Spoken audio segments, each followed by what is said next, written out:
What is up, bestseller? Welcome into the Bestseller Playbook, where we talk about writing and selling books that last. I'm your host and best-selling author, Bob Wheatley, and today we're talking about the number one tool to take your book launch to the next level. Now, before we dive in, just want to say if you have any additional questions for me, if you have questions about writing books or selling books or getting your book published, please leave me a comment on this video. I'd love to answer that on future videos. So, as we dive in here, what is the number one tool? What is something that a lot of people overlook when it comes to their book launches? Here's the tool. Here's the punchline. It's this right here. It is your phone. Your phone is the number one tool. It is the number one thing that a lot of people avoid or overlook when it comes to their book launch. You need to pick up the phone. We always tell our clients that marketing is slow, but sales is fast. Marketing is slow, but sales is fast. What does that mean? A lot of people think that marketing is going to be the ticket to get them to the promised land. They think if they just do enough social media posts, or if they, get on podcasts or radio shows or television shows, or if they have a billboard in Times Square, that the people are just going to come flocking to them. They're dying for their book. They just can't wait to read what they're offering to the world. They instinctively think marketing. But again, marketing is slow. Sales, however, picking up a phone and calling people, sales is fast. So what we're going to talk about in this video is what are the three main reasons or the three buckets when it comes to selling, when it comes to picking up your phone, your cell phone, the number one tool for an awesome book launch. What are the three buckets, the three reasons why you should take advantage of that? Number one, I would say the first bucket, let's just call it the friend bucket. It's going to be three F's today. So the first F is friends. When my first book came out, I literally sent individual text messages to thousands of people. Now, was that the most efficient way to go about it? Probably not. It was the most personal, though. It forced me, when I looked at the contacts in my phone, it's like, oh, I haven't talked to him in years. I am truly interested in what's going on. What's the latest in his world? What's the latest in her world? Oh, and by the way, I have this project that I'm really excited about.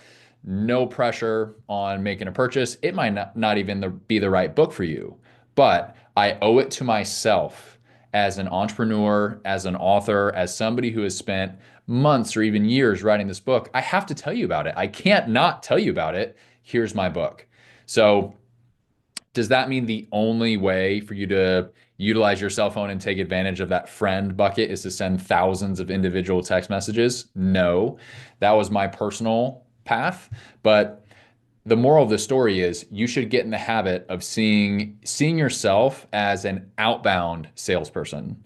Again, if marketing is slow, that means you're waiting for the inbound stuff. You're waiting for them to come to you.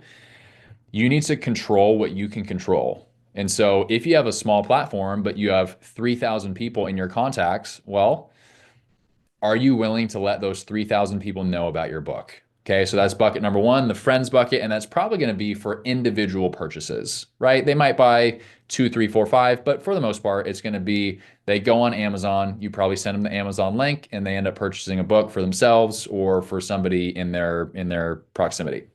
The second bucket, second F, is favors.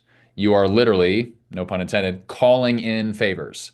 And so what would that look like? If you have a smaller platform and you're not one of the biggest podcasters on the planet, or you don't have the speaking tour already set up, you probably need to call in favors. That would be, hey, do you know any podcasts that I can go on? Or, hey, I noticed that you were on this podcast last month. I'd be really interested in being a guest. Would you mind introducing me to that podcast host? You are calling in favors to help get the momentum going with your book launch. Again, a lot of people, a big mistake is they sit in the marketing mindset. And so they spend all of this time posting on their social media platforms. Like, man, fingers crossed, I hope I grow on Instagram. And you rarely do. And if you do, it's very slow. And we have found empirically with data, having run hundreds of book launches over the years, that social media is not the fastest way to sell a bunch of books anyway.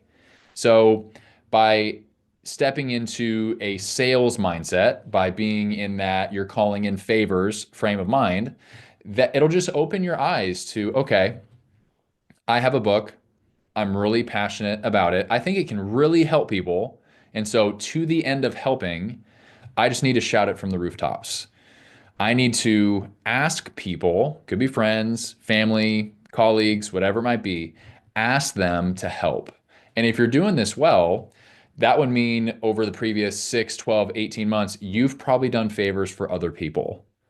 It's the law of reciprocity. If you are introducing people to go on other people's podcasts, it has nothing to do with your book. It has nothing to do with your career, but you're just being helpful.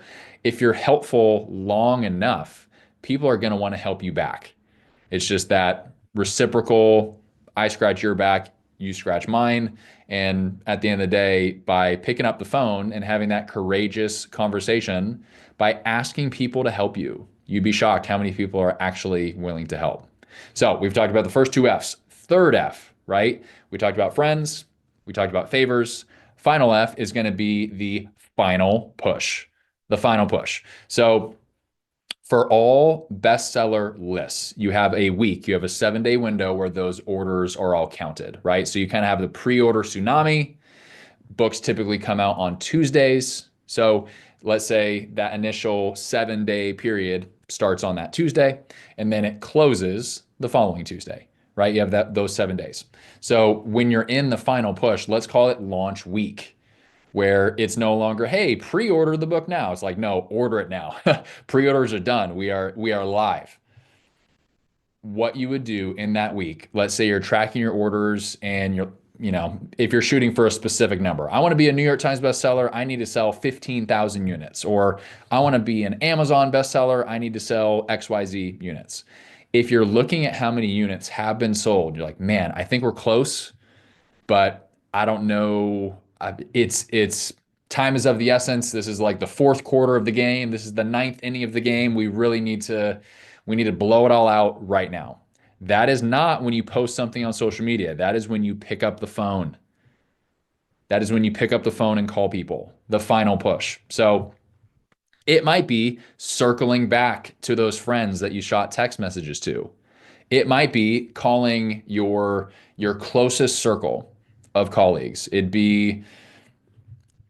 would be, again, going to the favor bucket where you're calling in a favor with somebody saying, hey, I am 16 hours away from maybe or maybe not being a New York Times bestseller. Are you willing to help me? Are you willing to help me have this final push? And if you're doing a book launch well, you probably have a bunch of fun incentives and freebies and stuff like that, to where it's not just, somebody's going to be sitting with 800 books in their garage, right?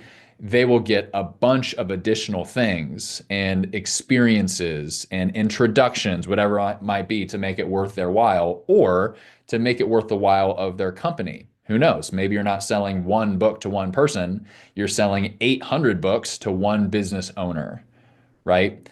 And again, like so many things, all of this stuff takes time. I know I just kind of throw out, hey, just call the business owner that you know that has 800 employees. You might not have that relationship right now, and that's okay. These things take time. It is, let's get you into the game. Let's write that first book. Let's sell your first book. Do the best you possibly can on that. And then you just build and build and build with your subsequent books, your subsequent business models, whatever you're trying to build out. Okay. So I hope this video was helpful. Again, what did we talk about today? It was the number one tool, the number one lever that a lot of people don't utilize on their book launches that you should: your cell phone. Pick up the phone and call people. Call your friends. Call in favors. Make some calls for your final push. So I hope this was helpful. Like I said, if you have any additional questions, please, by all means, leave me a comment on this video. I'll be happy to answer that on future sessions. And as we always wrap things up here, just remember, the shortest way to a best-selling book is having a best-selling plan. We'll see you next time.